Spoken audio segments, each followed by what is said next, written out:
उमरगा तालुक्यातील महालिंगराय वाडी परिसरामध्ये 18/4/2026 रोजी संध्याकाळी सुमारे 5:30 वाजण्याच्या सुमारास अचानक वादळी वाऱ्यासह मुसळधार पावसाने जोरदार हजेरी लावली। या अवकाळी पावसामुळे संपूर्ण परिसर अक्षरशः झोडपून निघालाय।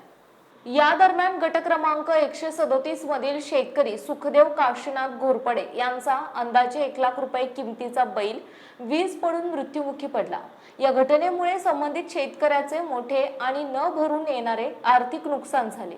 दरम्यान वादळाच्या तीव्रतेमुळे गावातील अनेक घरांवरील पत्रे उडून गेली असून काही ठिकाणी मोठ्या प्रमाणात नुकसान झाले। अचानक आलेल्या या नैसर्गिक आपत्तीमुळे परिसरात भीतीचे वातावरण निर्माण झाले आहे।